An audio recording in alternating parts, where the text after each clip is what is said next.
Good morning, class, or whatever time it is that you're receiving this presentation. I would like for you all to put yourselves in the shoes of an American citizen reading the New York Times in 1956, November, the Sunday following November 18th specifically. This is an important newspaper edition because it was directly following a speech that the premier of Russia gave, addressing ambassadors in Poland, Western ambassadors in Poland, in which he claimed that the Soviet Union was going to bury us. So, in the New York Times and the Washington Post, the headline read, quote unquote, Nikita Khrushchev, we will bury you. And that struck fear into the hearts of many Americans. I mean, they had recently developed the H bomb, and following the nuclear bomb, and the H bomb is infinitely more destructive than the nuclear bomb, and we knew exactly the destructive capability of that. So you have a country that is an actual threat telling you that they are going to bury you. And until he had said that, the Cold War had been, it had been a mild simmer. We had a couple spies over there, they had a couple spies over here, but there was no guarantee that either side was going to wipe the other side out. Now, the reason I bring this up is because that was actually a mistranslation. It was taken out of context. The full context is an old Russian proverb that goes, I feel bad for your ignorance, but it's your funeral and not mine. How would you have felt on that Sunday morning if you had read that instead of we will bury you? Not as startled, I think. So what happened there? Why did the media? Why did they all get it wrong? Why did they print that mistranslation from coast to coast? I'm not going to go into any conspiracy theories, because honestly, I actually don't believe them in this case. I think that they truly were afraid, and they were waiting for somebody from Russia to say something like that. And I mean, what's a better indicator that your fears were warranted than we will bury you? So the purpose of this speech is kind of a two-horned purpose.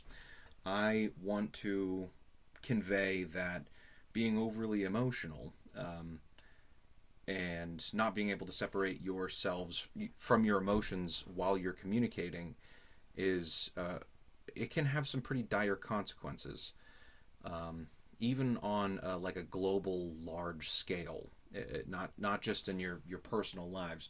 But I also am going to be explaining to you how it affects you just on a singular personal basis as well, not just in your personal lives with your friends, but in the workplace and everywhere, every in academia, anything. So the first article that I read for the Milestones communication was a little bit depressing, because it's something that I myself have difficulty getting away from, being a millennial, and I'm sure that most of you can agree, being Gen Z kids. It's having a cell phone with you at all times, and how emotionally invested you become in that cell phone. And I want you to think, if you've ever been in a situation where you should be listening to somebody, or you should be engaged in the present moment, and really you're just thinking, you felt your phone vibrate and now you're out of it, or you heard an Instagram ding, or you have a post that you think is going to get a lot of likes, and you're supposed to be listening to your boss or your mechanic or something, and you're thinking about that Facebook post. In the article, the study said that we've actually lost estimates are about 40% of our ability to empathize.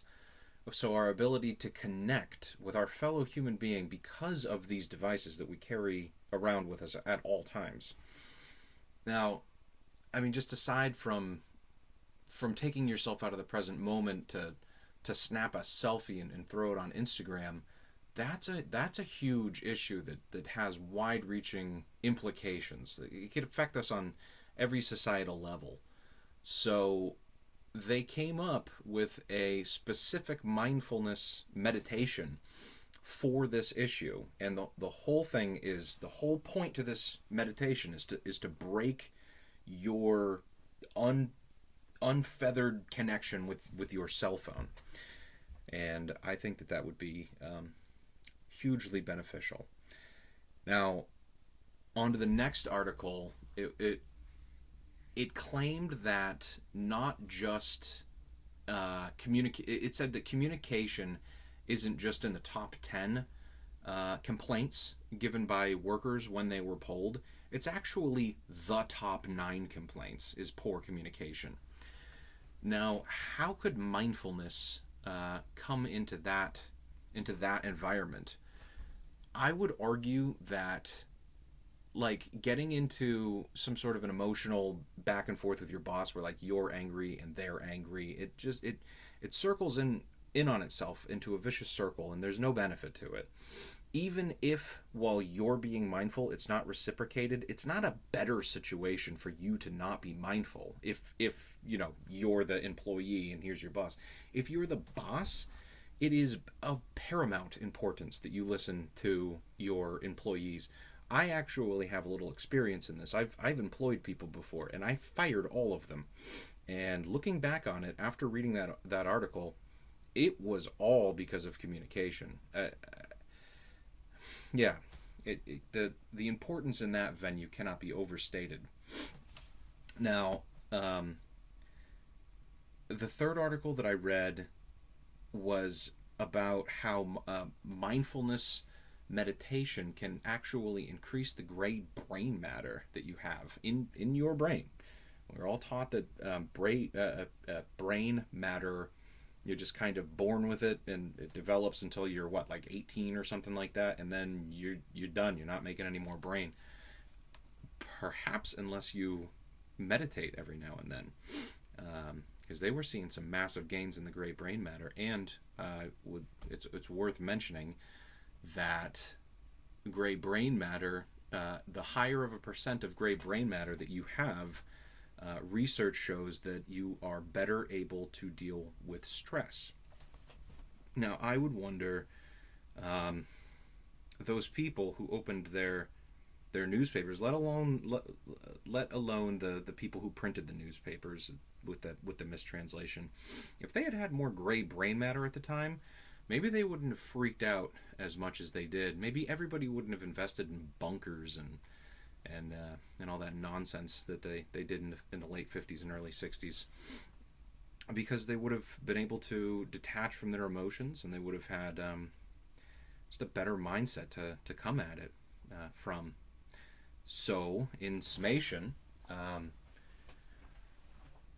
mindfulness meditation can help you in your personal life, your social life, and dealing with large-scale crises. This is applicable particularly to the moment that we are in right now, with the amount of disinformation going around and the amount of information that is real and you really do need to soak up. If you are just going around as an emotional wreck all the time, it's not going to get through to you. You're really not going to be able to absorb potentially some life-saving information right now. This is a real deal going on here, guys. So, not only could it be dangerous for you to be overly emotional and not soaking in the information that's given to you, but if you practice mindfulness communication, you're going to grow that gray brain matter, and you're going to be better at dealing with it, even if it is terrifying, terrible information. So there's literally no downside to this thing.